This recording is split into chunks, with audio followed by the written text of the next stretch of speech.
Hola, bienvenidos a la clase de Ciencias Naturales. Esta semana vamos a hablar sobre la historia del átomo. Hasta aquí hemos aprendido que el átomo es la partícula más pequeña que conserva las características de un elemento. En la imagen observamos un modelo, es decir, una representación gráfica del átomo. El átomo está dividido en protones que tienen carga positiva y que representaremos con esferas color rojo. Ese número de protones que está en el centro del átomo nos indica la posición del elemento en la tabla periódica. Por ejemplo, aquí tenemos 1, 2, 3 protones que tiene el átomo de litio, por lo tanto el litio será el elemento 1, 2, 3 en la tabla periódica. En el centro también se encuentran los neutrones, en este caso las esferas color gris, pero estas no tienen carga. Ambos se encuentran en el núcleo atómico, es decir, en el centro del átomo. Y alrededor, orbitando en niveles de energía, se encuentran los electrones. A esto lo llamamos corteza del átomo, que son las regiones en el espacio donde orbitan los electrones. Los electrones tienen carga negativa. La concepción del átomo no siempre fue la misma. Para eso nos vamos a ir hasta Grecia, en el siglo V a.C., con dos filósofos, Leucipo y Demócrito. Demócrito, que fue discípulo de Leucipo, desarrolló el atomismo como doctrina filosófica, afirmando que la realidad está constituida tanto por átomos como por el vacío. Leucipo no estaba tan seguro de lo que planteaba su discípulo.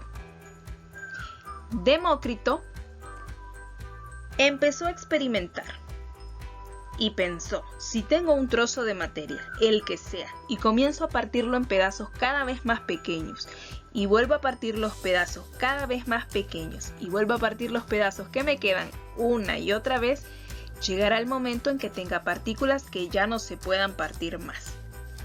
Entonces, desde Demócrito hasta finales de 1910, la idea que existía del átomo experimentó cambios. Pasó de ser indivisible a estar formada por electrones con carga eléctrica negativa y un núcleo con protones de carga positiva y neutrones sin carga, tal y como lo conocemos hoy. Un modelo atómico es una representación gráfica de un átomo que trata de explicar su comportamiento y propiedades. Así, a lo largo de la historia, han existido distintos tipos de modelos, como el de la esfera sólida de John Dalton, el modelo de budín de pasas de Joseph Thomson, el modelo nuclear de Ernest Rutherford y el modelo planetario de Niels Bohr. Dalton imaginaba que la materia estaba formada por átomos pequeños, indivisibles e indestructibles, como si se tratase de bolitas de acero.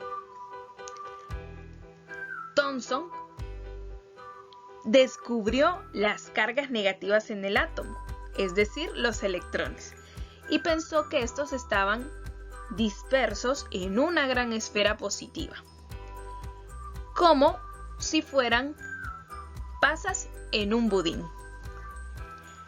Ernest Rutherford determinó que los átomos tienen un núcleo y que ahí se concentra toda la masa, dado que los electrones tienen una masa muy pequeñita y la masa más grande la tienen los protones y los neutrones. Y esa corteza que está formada por electrones giran a una distancia del núcleo.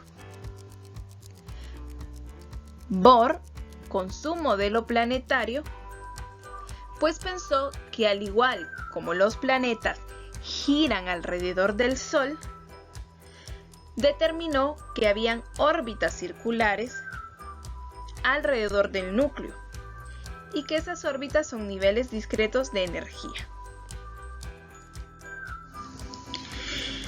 John Dalton entonces postuló la teoría atómica, donde los elementos están formados por partículas muy pequeñas llamadas átomos, 2. La materia está formada por partículas indivisibles llamadas átomos, los cuales no se crean ni se destruyen.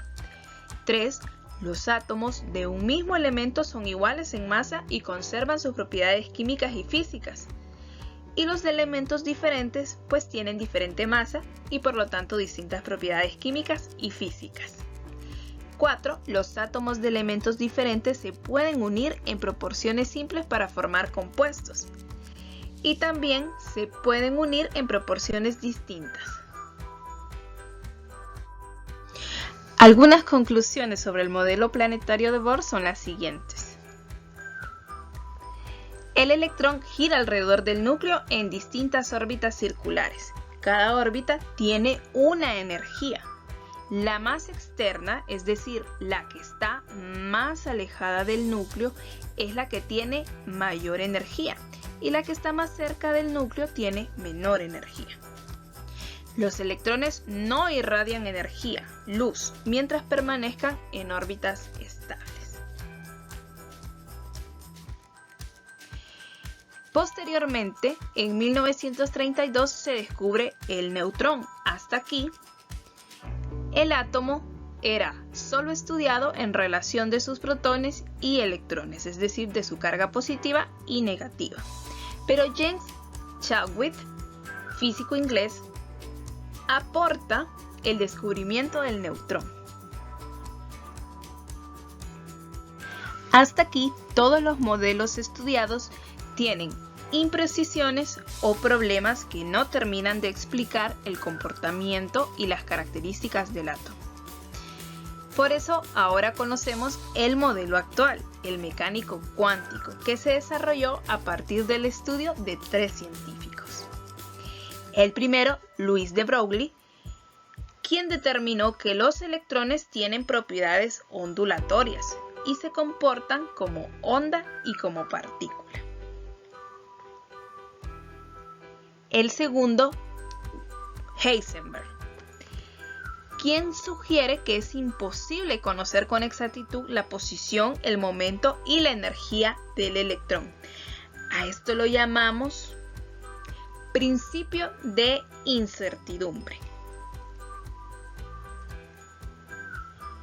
Y el último es Erwin Schrödinger, que establece la función de onda pi al cuadrado, que representa la probabilidad de encontrar el electrón en una región del espacio alrededor del núcleo con un estado energético determinado.